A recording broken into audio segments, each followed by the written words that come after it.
السلام علیکم ورحمۃ اللہ وبرکاتہ۔ بسم اللہ الرحمن الرحیم۔ سمرقند سے طویل سفر طے کر کے آنے والا قاصد سلطنت اسلامیہ کے حکمران سے ملنا چاہتا تھا۔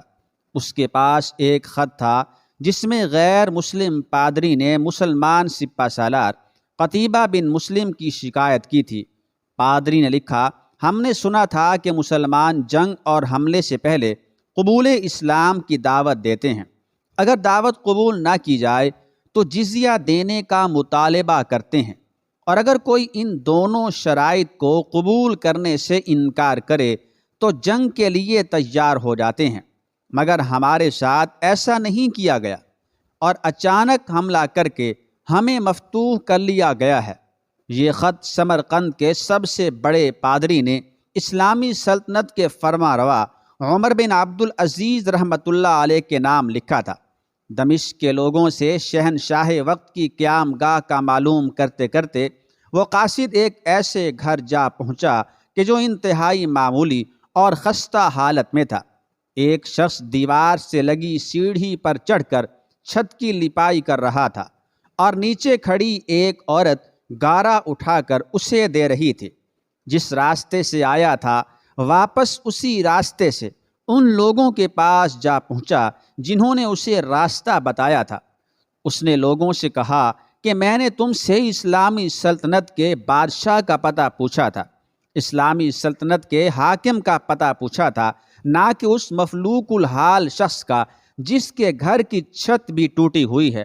لوگوں نے کہا، ہم نے تجھے پتہ ٹھیک ہی بتایا تھا، وہی حاکم وقت عمر بن عبد العزیز رحمۃ اللہ علیہ کا گھر ہے۔ اس پر مایوسی چھا گئی اور بے دلی سے دوبارہ اسی گھر پر جا کر دستک دی۔ جو شخص کچھ دیر پہلے تک لپائی کر رہا تھا وہی اندر سے نمودار ہوا۔ قاصد نے اپنا تعارف کرایا اور خط عمر بن عبد العزیز رحمۃ اللہ علیہ کو دے دیا۔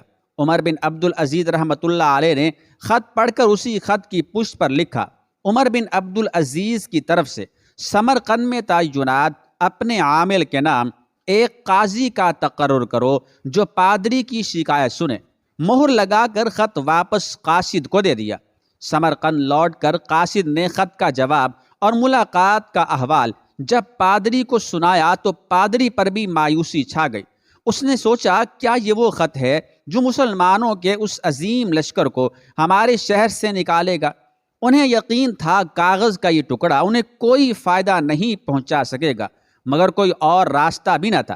چنانچہ خط لے کر ڈرتے ڈرتے امیر لشکر اور حاکم سمرقند قتیبہ بن مسلم کے پاس پہنچے۔ قتیبہ نے خط پڑھتے ہی فوراً ایک قاضی کا تعین کر دیا جو اس کے اپنے خلاف سمرقندیوں کی شکایت سن سکے۔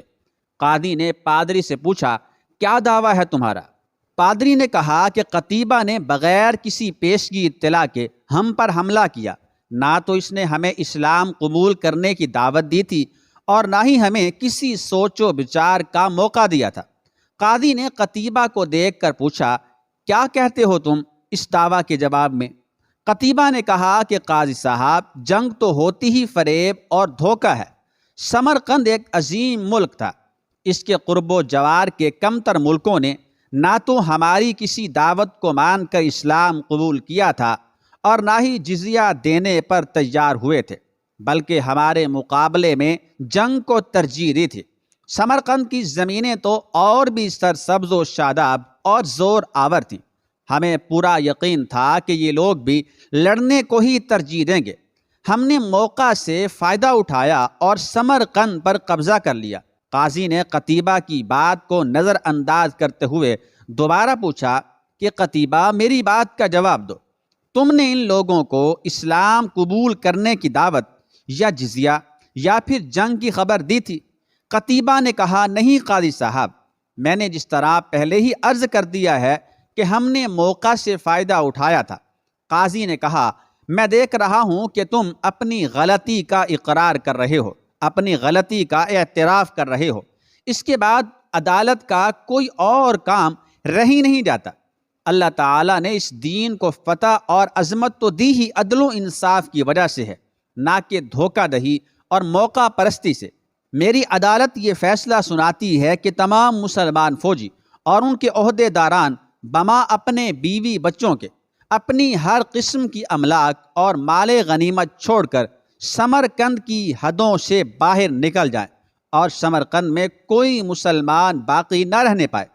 اگر ادھر دوبارہ آنا بھی ہو تو بغیر کسی پیشگی اطلاع اور دعوت کے اور 3 دن کی سوچ و بچار کی مہلت دیے بغیر نہ آیا جائے۔ پادری جو دیکھ اور سن رہا تھا وہ ناقابل یقین تھا۔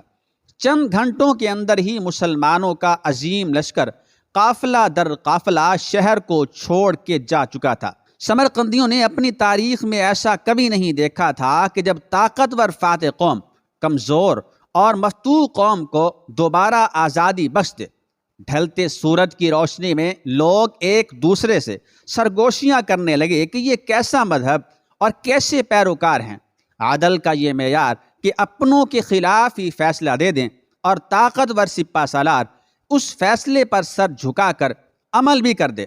تاریخ گواہ ہے کہ تھوڑی ہی دیر میں پادری کی قیادت میں تمام شہر کے لوگ گھروں سے نکل کر لشکر کے پیچھے سرحدوں کی طرف دوڑے اور لا الہ الا اللہ محمد الرسول اللہ کا اقرار کرتے ہوئے ان کو واپس لے آئے کہ یہ آپ کی سلطنت ہے اور ہم آپ کی رعایا بن کر رہنا اپنے لیے فخر سمجھیں گے۔ دین رحمت نے وہاں ایسے نقوش چھوڑے کہ سمرقند ایک عرصہ تک مسلمانوں کا دارالخلافہ بنا رہا۔ کبھی رہبر دو عالم حضرت محمد مصطفیٰ صلی اللہ علیہ وآلہ وسلم کی امت ایسی ہوا کرتی تھی۔ آج غیر مسلم تو دور کی بات، مسلمان سے مسلمان کو کوئی امان نہیں۔ وہ کیا گردوں تھا تو جس کا ہے ایک ٹوٹا ہوا تارا۔